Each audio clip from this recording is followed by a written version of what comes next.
সরকারি কর্মকর্তা কর্মচারীদের জন্য পুনরায় মহার্ঘ ভাতা দেওয়ার সিদ্ধান্ত নিয়েছে সরকার। বাজেটে এই বিষয়ে অর্থ বরাদ্দ রাখা হবে, যা কার্যকর হবে জুলাই মাস থেকে, জানিয়েছেন অর্থ উপদেষ্টা ডক্টর সালেউদ্দিন আহমেদ।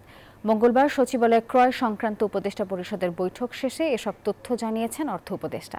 বলেন, গত জানুয়ারি থেকে সরকারি চাকরিজীবীদের মহার্ঘ ভাতা কার্যকরের পরিকল্পনা ছিল সরকারের। সেই অনুযায়ী উদ্যোগও নেওয়া হয়েছিল, কিন্তু সংকটকালীন অর্থনৈতিক পরিস্থিতিতে এই উদ্যোগের সমালোচনা করেন অর্থনীতিবিদরা। আর এমন প্রেক্ষাপটে তখন মহার্ঘ ভাতা দেয়া থেকে সরকার সরে এলেও এখন নতুন করে আবারও উদ্যোগ নেওয়া হয়েছে।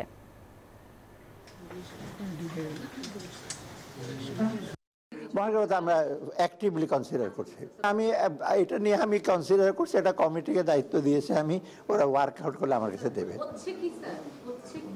হওয়ার চান্স মোটামুটি, কিন্তু হয়তো একটু সময় লাগবে। আমি বাজেটের ওয়ার্কআউট করে দেখি কখন থেকে দিতে পারবো, কত দিতে পারবো।